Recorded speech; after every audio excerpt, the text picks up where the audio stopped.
दोस्तों, हर चीज की एक उम्र होती है। प्यार की भी एक उम्र होती है। क्या कभी आपने सुना है कि 27 साल की उम्र तक कोई पहुंच गया हो और उससे कभी प्यार ना हुआ हो? असंभव सी बात है। लेकिन दोस्तों, एक लड़की ऐसी थी कि जो कि 27 साल की हो गई, बिल्कुल कुंवारी थी। उसे ये भी नहीं पता था कि प्यार मोहब्बत क्या होता है। किसी ने उसको छुआ तक नहीं था। आदिवासी लड़की, भोली भाली सीधी सादी लड़की, यूं ही अपने दिन गुजार रही थी। लेकिन एक दिन एक शहरी लड़का उसके पास पहुंचता है और दोस्तों उससे प्यार मोहब्बत की बातें करने लगता है। पहले तो लड़की शर्माती है, लेकिन फिर जब उसे मोबाइल में कुछ दिखाता है तो दोस्तों फिर वो लड़की, जब उसे समझ में आता है कि वाकई में सब क्या होता है, तो दोस्तों फिर उसने जो किया वो दुनिया की किसी लड़की ने नहीं किया होगा। दोस्तों, एक बहुत ही रोचक कहानी है। आइए जानते हैं पूरी कहानी इस वीडियो में। लेकिन वीडियो में आगे बढ़ने से पहले बस वही रिक्वेस्ट, वीडियो को लाइक कर दीजिए, चैनल को भी सब्सक्राइब कर लीजिए ताकि मेरा हौसला बढ़ता रहे। दोस्तों, एक कहानी है बिहार की। एक लड़का जिसका नाम रामवीर महतो होता है। 30-32 साल उसकी उम्र होती है। उसे घूमने फिरने का बड़ा शौक था, लेकिन घूमने के लिए वो शहर नहीं जाता था, किसी अच्छे जगह पर नहीं जाता था, बल्कि वो नदियों, पहाड़ों, जंगलों की तरफ निकल लेता था। साल में 10 महीने कमाता था, 2 महीने वो घूमने में सारे पैसे उड़ा देता था। उसके पास एक बाइक थी। तो बात है 2007 की। वो अपना राशन पानी सारा कुछ इंतजाम करता है और अपने मोटरसाइकिल पे बांधता है और घूमने के लिए बिहार के आदिवासी जिलों की तरफ निकल लेता है। रास्ते में एक जंगल पड़ता है। अब जहां जंगल देखकर लोग डर जाते हैं, वहीं रामवीर महतो जो है वो खुश हो जाता था, क्योंकि उसे किसी चीज से कोई डर नहीं लगता था। जंगलों में घूमना उसे और भी अच्छा लगता था। अब जंगल में कुछ दूर तक पक्का रास्ता था, कुछ कच्चा था, कुछ लोगों के द्वारा बनाया गया हुआ पगडंडी था। उन्हीं रास्तों पर वो निकल लेता है और उसके बाद 5-6 घंटे तक बाइक चलाते हुए एक ऐसे इलाके में पहुंचता है जहां पर दूर दूर घर दिखाई देते हैं। कोई सुविधा नहीं, कोई बिजली नहीं, कोई टावर नहीं, कुछ भी नहीं। वो ऐसे ही एक झोपड़ी के सामने रुकता है, क्योंकि शाम हो चुकी थी, उसे प्यास भी लगी थी। जो भी पानी वो लेकर गया था, गर्मियों का दिन था, वो पानी जो है वो गर्म हो चुका था। तो इसीलिए वो सोचता है चलो कहीं ठंडा पानी मिल जाए। तो इसीलिए उस घर के सामने अपनी बाइक खड़ी करता है, लेकिन देखता है कि झोपड़ी में कोई नहीं है। आसपास नजर दौड़ाता है।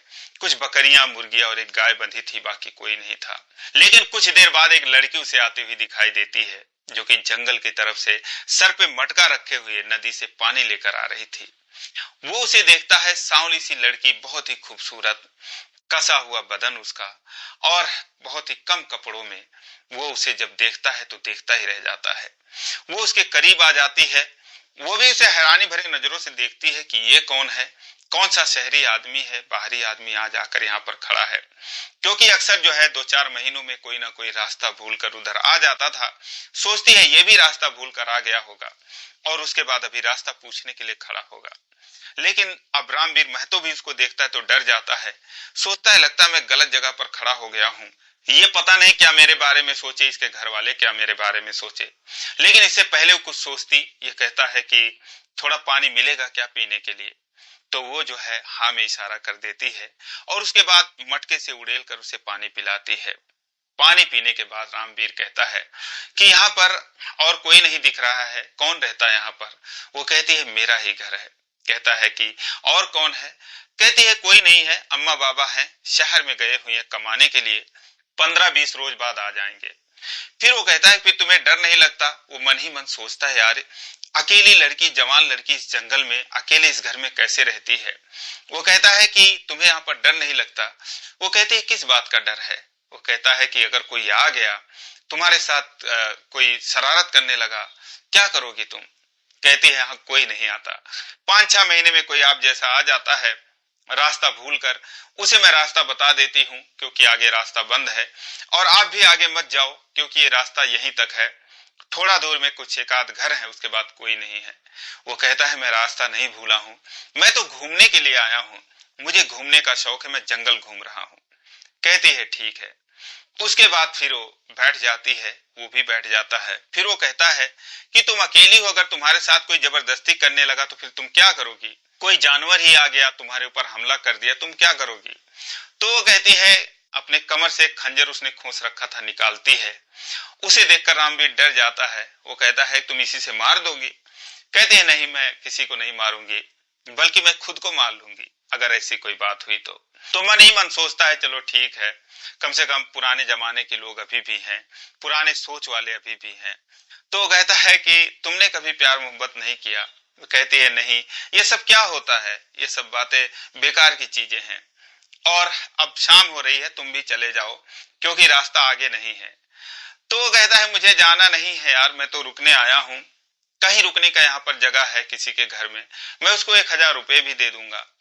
तो वो कहती है कि ऐसा कोई जगह नहीं है, यहाँ पे शहर के लोगों को पसंद नहीं किया जाता है, अगर यहाँ पर आपको कोई देख लेगा तो फिर वो गुस्सा करेगा, आपके साथ मारपीट भी हो सकती है, इसीलिए आप यहाँ से चले जाओ। वो कहता है नहीं यार, मुझे बस आज के रात तो रुकना ही है, क्योंकि यहाँ से मैं जा भी नहीं सकता, मैं सुबह सुबह चला जाऊंगा, बस अपने ही घर में मुझे एक कोना दे दो। बीना कहती है कि यहाँ पर कैसे रुक सकते हो? कहता है अरे मैं पैसे तुम्हें दे दूंगा। बीना कहती है पैसा का बात नहीं है, लेकिन अब तुम परेशान हो तो कोई बात नहीं, अपना जो मोटर गाड़ी है इसको घर में रख दो और घर में चल के बैठ जाओ, और वैसे तो यहाँ कोई आता नहीं है, लेकिन कोई अगर आ भी गया तो उसे पता ना चले कि हाँ यहाँ पर कोई है, लेकिन सुबह सुबह चले जाना। कहता है ठीक है, मैं चला जाऊंगा। अब दोस्तों वो जो है उसके घर में रुक जाता है, वो शाम को कुछ खाना बनाती है, ये भी कुछ लाया था, कुछ शहर की चीजें उसको देता है, वो कुछ देसी चीजें बनाती है, इसको खिलाती है। उसके बाद एक तख्त पर उसका बिस्तर लगा देती है और उसके बाद वहां पर वो लेट जाता है। खुद जो बीना थी वो चटाई बिछाकर नीचे लेट जाती है। अब दोस्तों जो रामवीर था वो एक शातिर किस्म का था, चालाक था, शहर का लड़का था। वो सोचता है यार इतनी सीधी इतनी भोली लड़की, और 27 साल की उम्र में कुंवारी है, ऐसी लड़की तो कभी मिली नहीं, और कैसे इसको हासिल करूं, कैसे पाऊं? वो तरकीब लगाने की सोचता है, लेकिन अब उसके कमर में खंजर था, खोस रखी थी सुरक्षा के लिए, इसीलिए वो डर रहा था। फिर वो कहता है कि कभी तुमने सिनेमा देखा है? वो कहती है कि नहीं देखा, लेकिन मैंने सुना है कि जैसे हमारे लोग यहाँ पर नाचते गाते हैं, वैसे एक टीवी होता है, उसमें जो फोटो वगैरह होता है वो नाचता है गाता है। वो हंसने लगता है, कहता है यार बताओ, तुम्हें टीवी के बारे में भी नहीं पता है, तो तुम सिनेमा देखोगी? तो कहती है कैसे? तो कहता है कि मेरे पास है ना छोटा सा टीवी है। दोस्तों एक मोबाइल रख रखा था, 2007 की बात है, मेमोरी कार्ड वाला उसके पास मोबाइल था, मोबाइल में बहुत सारे गाने मूवीज वगैरह भरा रखे थे। तो कहता है अगर तुम देखना चाहो तो मेरे पास है। कहती है हाँ दिखाओ। अब दोस्तों उसके पास आ जाता है, चटाई पर उसके बगल में बैठ जाता है, वो भी उठ के बैठ जाती है, और उसके बाद फिर मोबाइल में हिंदी गाने दिखाने लगता है, अच्छे अच्छे गाने दिखाने लगता है। पहले तो बीना देखती है तो शर्माती है, छी छी करती है, अपने नाक भौं सिकोड़ती है, कहती है छी ये सब कैसे ये लोग करता है, लेकिन फिर धीरे धीरे उसको अच्छा लगने लगता है। जैसे कि एक गाना है कि ठहरे हुए पानी में कंकड़ न मार सांवरे, हलचल सी मच जाएगी। तो दोस्तों वो सब चीजें देखकर, चूंकि जो बीना थी पहली बार देख रही थी, तो उसे बहुत ही ज्यादा फील होता है, महसूस होता है, उसके तन बदन में हलचल सी मच जाती है, उसकी धड़कनें तेज हो जाती हैं। वो रामवीर के और करीब आ जाती है, और रामवीर भी यही चाहता है। वो समझ जाता है कि बीना के मन में क्या चल रहा है। वो जो है और गाने लगाता है और उसे देखती है, तो वो कहता है कि देखो ना, प्यार मोहब्बत कितनी अच्छी चीजें हैं, कितना अच्छा लग रहा है, और तुम भी ऐसा करना चाहोगी? अब दोस्तों वो उसके आंखों में देखती है, मुंह से कुछ नहीं बोलती, लेकिन फिर समझ लो कि उसके तरफ से भी हाँ था, वो उसकी बाहों में झूल जाती है। उसके बाद दोस्तों वो मोबाइल एक तरफ रख देता है, अंधेरा हो जाता है, और उसके बाद जो भी कुछ हो रहा था बीना के साथ पहली बार हो रहा था। बीना को फिर एहसास होता है कि नहीं ये सब गलत है। वो उससे दूर हटती है, कहती है नहीं ऐसा पाप हम नहीं करेंगे, यहाँ सब ये सब नहीं होता है, हम नहीं कर सकते। वो कहता है कि मैं तुमसे शादी करूंगा। फिर वो कसमें खिलाती है, गाय की, महादेव की, अपनी, सब कुछ खिलाती है, सारा कसम वो खा लेता है, क्योंकि दोस्तों उसे तो कुछ और ही चाहिए था। वो कहता है मैं तुमसे शादी करूंगा, तुम्हें छोड़कर नहीं जाऊंगा। कहती है ठीक है, अगर आप मुझसे शादी करेंगे तो अम्मा बाबा आएंगे, तब तक आपको यहाँ रहना पड़ेगा। मैं अम्मा बाबा से बताऊंगी और अम्मा बाबा भी खुश हो जाएंगे, क्योंकि यहाँ पर किसी का दामाद आप जैसा सुंदर नहीं है। कहता है ठीक है, जब तक वो आएंगे मैं रहूंगा। उसके बाद दोस्तों उन लोगों में जो भी कुछ होता है उस रात वो दोनों सो नहीं पाते हैं।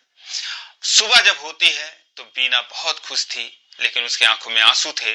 जो भी उसने कुछ गलत किया था उसे एहसास हो रहा था, लेकिन जो रामवीर था उसे समझाता है, कहता है रो मत, सब कुछ ठीक है और यह हमारी मर्जी नहीं भगवान की मर्जी है।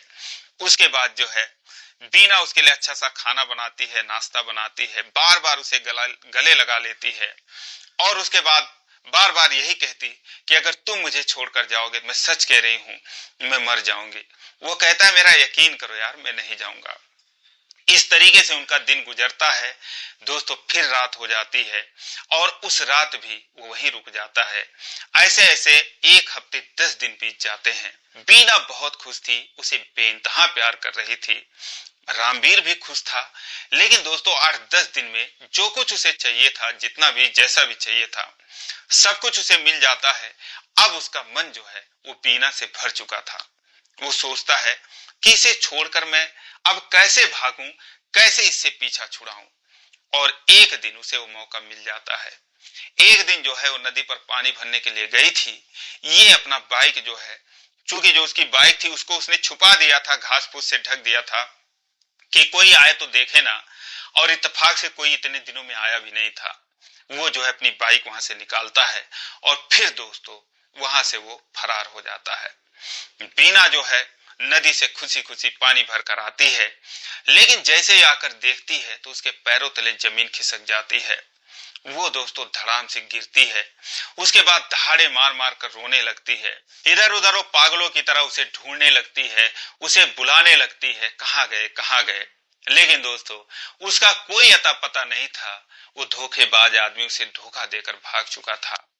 उसके बाद दोस्तों उसे इतना गहरा सदमा लग जाता है कि वो अपने बिस्तर पर एक बार गिरती है तो फिर उठती नहीं। सुबह से शाम हो गई, शाम से फिर सुबह हो गई, और उसके बाद फिर जब अगले दिन उसके जानवर वगैरह चिल्लाने लगे, बकरियां वगैरह, तो सोचने लगी कि पाप तो मैंने किया है, इनको क्यों बेवजह मारूं। उनको पानी वगैरह देने लगती है, चारा देने लगती है, और सोचती है कि जैसे उसके माता पिता आएंगे तो फिर वो अपनी जान दे देगी, क्योंकि वो उससे इतना प्यार करती थी रामवीर महतो से कि उसके बिना हमेशा उसके सामने उसी का ही चेहरा नाच रहा था। इसीलिए जो है उसे रोने बिलखने के अलावा उसके पास कोई चारा नहीं बचता है।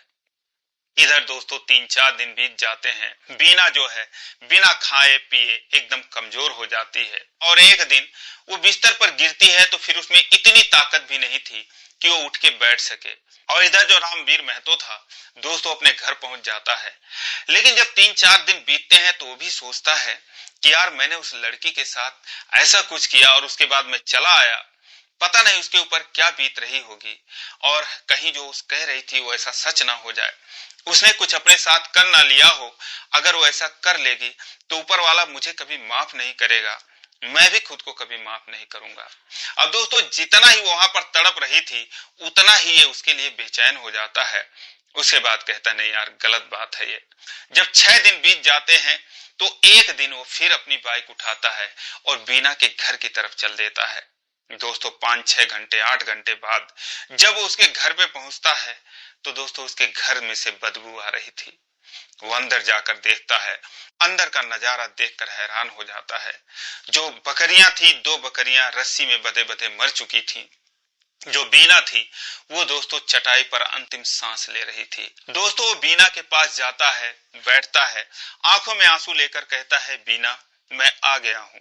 दोस्तों जैसे ही बीना उसकी आवाज सुनती है अपनी आंखें खोलती है और पूरी ताकत लगाकर जो भी उसके अंदर ताकत बची थी उसे बाहों में भर लेती है। दहाड़े मार मार कर फूट फूट कर रोने लगती है। रामवीर महतो भी फूट फूट कर रोने लगता है, कहता है बीना मुझे माफ कर दो, और तुमने ये क्या हालत बना रखी है। बीना ने कहा मैं तुमसे कह रही थी अगर तुम मुझे छोड़कर जाओगे तो मैं मर जाऊंगी, तुम क्यों आ गए, मेरे मरने के बाद आते। दोस्तों उसके बाद वो उसे संभालता है और कुछ लाया था अपने बैग में उसे कुछ खिलाता है पिलाता है।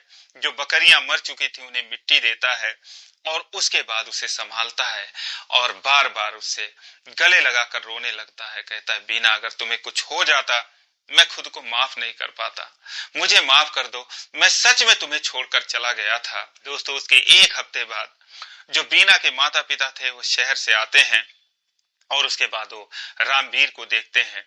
रामवीर उनसे जो है बीना का हाथ मांगता है।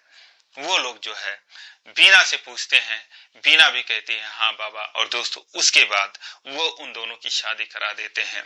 दोस्तों 2007 से आज 2025 आ गए, 18 साल हो गए और आज भी दोनों बहुत ही खुश हैं। बीना उसे उसी तरीके से प्यार करती है जैसे कि वो पहले करती थी और रामवीर भी उसे बहुत प्यार करता है। आज इनके 3 बच्चे हैं। दोस्तों, जमाना बदल गया, सब कुछ बदल गया। बीना जैसी लड़कियां आज इस संसार में मिलना इम्पॉसिबल है।